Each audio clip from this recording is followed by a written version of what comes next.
ọ̀kan nínú àwọn olùdíje dupò ààrẹ nínú ètò ìdìbò ọdún 2027 látinú ẹgbẹ́ òṣèlú African Action Congress (AAC) tó tún jẹ́ oníròyìn Ọ̀gbẹ́ni Omoyele Sowore, òun ló ti ṣe àpèjúwe ètò ìṣèjọba Bọ́lá Tinubu gẹ́gẹ́ bí oníjákulẹ̀.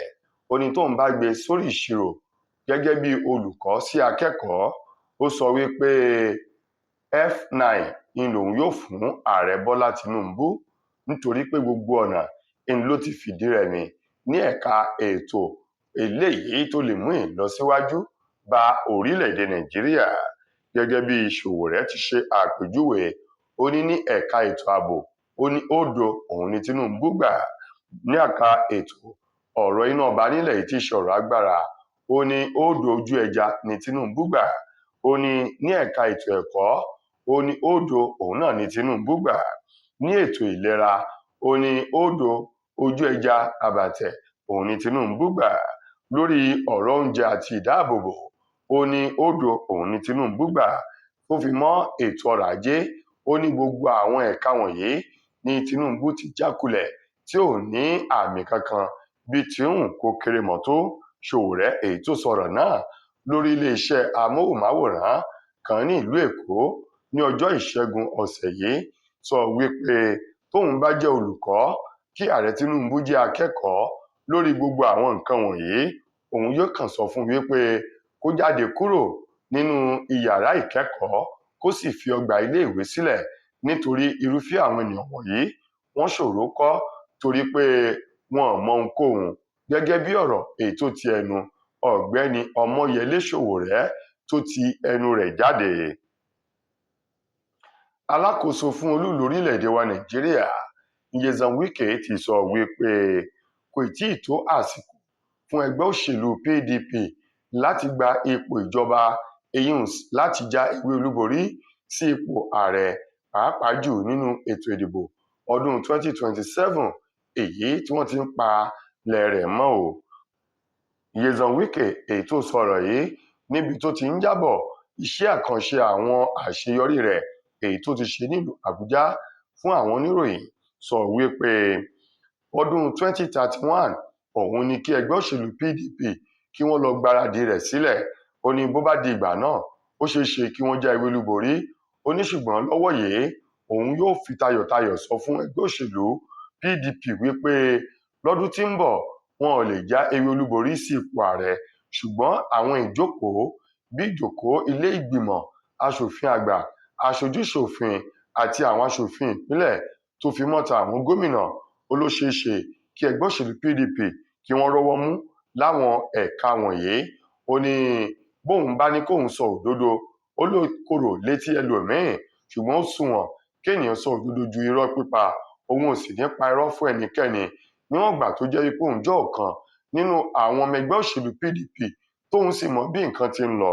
Ó ní lọ́wọ́ yìí ẹgbẹ́ òṣèlú PDP wọn ì tí ì lè rọ́wọ́ mú o sí ipò ààrẹ bí kò ṣe wípé kí wọ́n lọ gbáradì kí wọ́n sì sán ṣòkòtò wọn lé daindain gbogbo àwọn iṣẹ́ èyí tó yẹ kí wọ́n ṣe lábẹ́nú àti láwọn àyè gbogbo kí wọ́n lọ máa gbáradì rẹ̀ títí di ọdún 2031.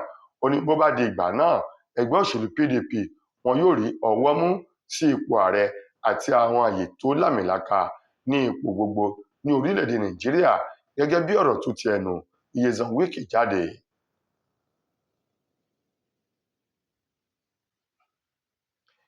Ẹ̀wẹ̀, alákòóso fún olú-ìlú orílẹ̀-èdè wa Nàìjíríà tí ṣe ìlú Àbújá tí ṣe gómìnà tẹ́lẹ̀ rí ní ìpínlẹ̀ Rivers Nyesom Wike sọ wípé yóò nira fún Atiku Abubakar láti jáwé olúborí sí ipò ààrẹ lọ́dún 2027.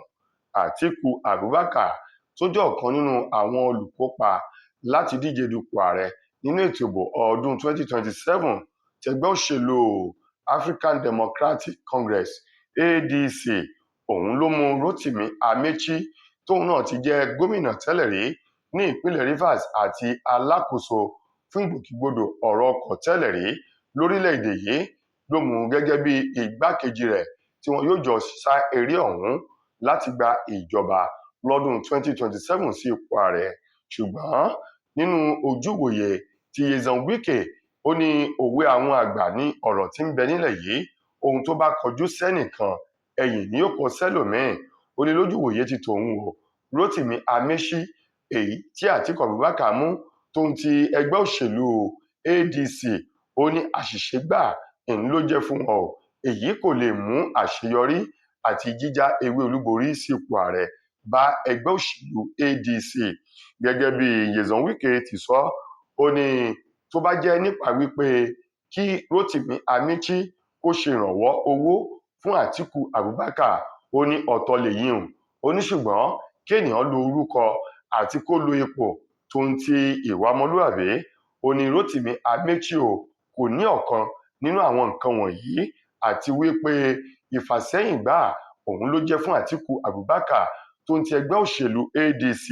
Ó ní ìpinnu àti ojúwòye Abubakar láti dipò ààrẹ lọ́dún 2027, ìpinnu ọ̀hún ló ti jẹrà mọ́ nínú tó sì ti forí ṣánpọ́n o síwájú kéètò ìdìbò ọ̀hún tó wáyé o, látàrí yíyan Rotimi Amaechi gẹ́gẹ́ bí igbákejì rẹ̀ tí wọn yóò jọ dúje dupò ààrẹ lọ́dún 2027. Lákòótán nínú ọ̀rọ̀ Nyesom Wike, ó ní kí ẹgbẹ́ òṣèlú ADC kí wọ́n lọ túnra mú kí wọ́n sì jókòó láti wo èèyàn rere míì tí wọn yóò yàn láti ṣe igbákejì fún Àtíkù. Ó ní bí bẹ́ẹ̀ kọ́ erémọdé lásán o, òun ni ẹgbẹ́ òṣèlú ADC ni wọ́n ṣe àti Àtíkù Abubakar. Ọwọ́ iléeṣẹ́ ọlọ́pàá ìpínlẹ̀ Èkó ló ti tẹ àwọn afurasí adigunjalè méjì kan tó ń ti ìrànwọ́ àwọn fijilantè ní agbègbè Odògùnyàn níkòròdú ní ìpínlẹ̀ Èkó. Alukoro iléeṣẹ́ ọlọ́pàá ìpínlẹ̀ Èkó SP Abímbọ́lá Adébísí òun ló sọ ọ̀rọ̀ yìí lọ́jọ́ Ìṣẹ́gun ọ̀sẹ̀ yìí nígbà tó ń jábọ̀ fún àwọn oníròyìn, ṣe lálàyé wípé pẹ̀lú ìfọwọ́sowọ́pọ̀ àwọn fijilantè àtọlọ́pàá ló fún wọn ní àṣeyọrí iṣẹ́ ọ̀hún ṣe, èyí tí wọ́n rí àwọn adigunjalè méjì náà tí wọ́n ká ìbọn ìléwọ́ àti ọta ìbọn àti àwọn ohun ìjà olóró míì tí wọ́n ká mọ́ àwọn olè ọ̀hún tí wọ́n ká mọ́ wọn lọ́wọ́ o. Àwọn afurasí adigunjalè méjèèjì náà tí wọ́n fi orúkọ wọn léde, Arówólú Dámilọ́lá tí í ṣe ẹni ọdún 32 32 years àti Adéwálé Adéyínká ẹni ọdún 29 29 years ńlọ́wọ́ wọn tẹ̀ ní agbègbè Odògùnyàn ní Ìkòròdú ní ìpínlẹ̀ Èkó. Ó ní àwọn adigunjalè méjèèjì yìí ni wọ́n ti bẹ̀rẹ̀ wádìí lẹ́nu wọn nítorí pé wọ́n mọ̀ wípé ẹnìkan kì í jáwádé àwọn tó kù tí wọ́n jọ ń ṣiṣẹ́ ibi kí wọ́n lè fi ọwọ́ òfin kí wọ́n lè fi mú wọn. Abímbọ́lá ní gẹ́rẹ́ tí wọ́n bá parí ìwádìí wọn lórí àwọn olè náà, wọn yóò taari wọn lọ sí ilé ẹjọ́ láì sí àwáwí kankan, èyí tí ilé ẹjọ́ yóò sì ṣèdájọ́ wọn bó ti tọ́ àti bó ti yẹ.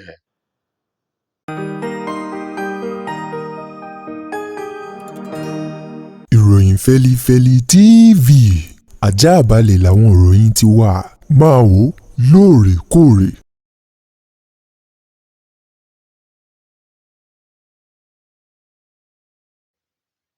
Lákòótán nínú ìròyìn wa fún ti tòní, ọ̀kan nínú àwọn gbajúgbajà olórin tàkasùfé tí í ṣe ọkùnrin ọmọ ilẹ̀ wa Nàìjíríà Fọlárìn Fálànà tó jẹ́ ọ̀kan nínú àwọn ọmọ ògbónágbòǹgbò agbẹjọ́rò ajàfún ẹ̀tọ́ ọmọnìyàn Fẹ́mi Fálànà. Fọlárìn Fálànà èyí tí gbogbo èèyàn mọ̀ sí Falz, òun mà ló ti sọ̀rọ̀ wípé a kì í kanjú tulú ọ̀rán o, ìgbà rẹ̀ kò tó sè lọ́bẹ̀. Ó ní kì í ṣohun tó bójúmu fún ọkùnrin àbóbìnrin láti kánjú relé ọkọ lásìkò tí wọ́n bá ń bẹ lábẹ́ ọjọ́ orí 20 ọdún sí 30 ọdún o. Ó ní èèwọ̀n tí ò bá tí tó ọmọ 30 ọdún sókè, ó ní kò yẹ láti múra máa relé ọkọ tàbí láti gbé aya sílé nírúfẹ́ àwọn àsìkò yìí tóun ti ọjọ́ orí wọn, nítorí wípé láàrin 20 ọdún sí 30 ọdún àsìkò èyí tó yẹ kéèyàn kó fi wá owó, kó fi wá ibùjókòó ọjọ́ ọ̀la, kó fi kọ́ ẹ̀kọ́, kó sì fi jẹ ayé rẹ̀, nítorí lẹ́yìn wọ́n bá ti gbéra sílé tàbí tí wọ́n ti di ìyàwó lọ́ọ̀dẹ̀ ọkọ tàbí tí wọ́n ti di baálé ilé lọ́ọ̀dẹ̀, onírúfẹ́ àwọn ayé jíjẹ wọ̀nyí kì í fi bẹ́ẹ̀ yọjú o. Ó ní pàápàá jù àwọn obìnrin tí ò bá tí ní ọ̀pọ̀lọpọ̀ òye ọgbọ́n bá àti gbé nílé ọkọ kì í ṣe ohun tó bójúmu fúnrúfẹ́ àwọn obìnrin bẹ́ẹ̀ lábẹ́ 20 ọdún sí ọmọ ọdún 25 kí wọ́n máa kánjú láti gbé ẹrù lé ilé ọkọ. Ó ní ọkùnrin náà tí ò bá tíì lé ní ọmọ 30 ọdún sókè kì í ṣe ohun tó sunwọ̀n fúnrúfẹ́ ọkùnrin wọ̀nyí láti gbé ìyàwó sílé nítorí ọgbọ́n tá a fi ń kọ́lé ó ní kò tó èyí tí a fi gbénú rẹ̀ àti gbé ìyàwó ohun tó rọrùn. Ó ní ṣùgbọ́n láti ṣe ìkẹ́ láti ṣe ìgẹ̀ rẹ̀ ohun tó nira ni. Nípa ìdí èyí, Falz sọ wípé òun yóò gba àwọn ọ̀dọ́ lámọ̀ràn láti símẹ̀dọ̀ kí wọ́n ṣe sùúrù láti ní ọ̀pọ̀lọpọ̀ ọgbọ́n, òye, ìmọ̀, sùúrù kí wọ́n sì wá owó èyí tí wọ́n fi ṣèkẹ́ ilé wọn dọjọ́ alẹ́ síwájú kó tó di wípé wọ́n ń kánjú láti di aláyalọ́ọ̀dẹ̀ tàbí láti lọ ilé ọkọ. Ó ní àmọ̀ràn òun ni fún àwọn ọ̀dọ́ òní wípé kí wọ́n gbìyànjú láti lé ní ọmọ 30 ọdún sókè síwájú kó tó di wípé wọ́n máa sọ wípé àwọn níyàwó lọ́ọ̀dẹ̀ tàbí dígbádàgbọ̀n láti lọ ilé ọkọ, gẹ́gẹ́ bí ọ̀rọ̀ tó tẹnu Falz tó ti ẹnu rẹ̀ jáde. Tó ẹ̀yin èèyàn wa, ìròyìn wa kò ní jù báyìí lọ fún tòní. Títí dìgbà míì tẹ́ máa láǹfààní láti gbọ́ tòrìn míì nílé iṣẹ́ wa. Mo gbà á ní àdúrà wípé ilé ò ní lé wa, ọ̀nà ò ní nà wá. Fúnmi Adénúgà òun ló mú ìròyìn wá sí ojú ìwòran yín. Ẹ ṣeun gan ni o.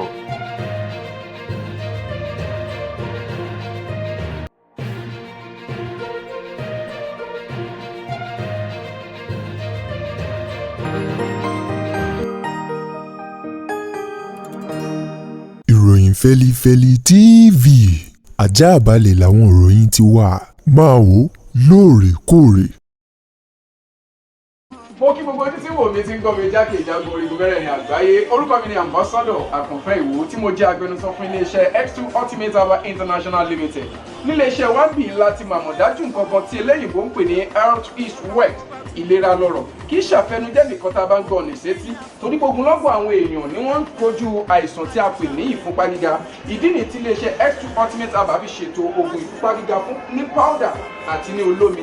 Kò tán síbẹ̀, oògùn ìtọ̀ ṣúgà ó wà ní iléeṣẹ́ X2 Ultimate Herbal International Limited ní powder àti ní olómi. Òun náà lẹ̀ ń wò yìí. Oògùn ọ̀pẹ́ ẹ̀yìn wà tí a ti ṣe lọ́jọ̀ fún ẹni tó bá ń kojú ọ̀pẹ́ ẹ̀yìn torí gẹ́gẹ́ bí ìṣòro. Iléeṣẹ́ wa níbí ní oògùn ẹ̀ tó lè bá wọn tán rẹ̀ lójú ọgbọ́n. Bákan náà, ogunlọ́gọ̀ àwọn èèyàn ni wọ́n jẹ́ oníbìísí tí wọ́n ti rora wọn pín wípé Ọlọ́run ò lè ṣe, ṣùgbọ́n tó jẹ́ pé àìsàn kan sómìíràn ní kọjú ọmọ bíbí wọn. Ó wà ní iléeṣẹ́ X2 Herbal International Limited fún ìwòsàn fún àwọn oníbìísí. Kò tó síbẹ̀ o, a ní ọ̀pọ̀lọpọ̀ oògùn tí a ṣe létò fún ẹni tó bá jẹ́ ẹni tó bá ní ikùn gbẹ̀ndù tó jẹ́ pé ọ̀rá ti pọ̀ jù lára ẹ̀, ó máa bá wa burn fat, a pè ní X2 burn fat fún obìnrin àti fún ọkùnrin. Bákan náà, ní iléeṣẹ́ X2 Ultimate Herbal International Limited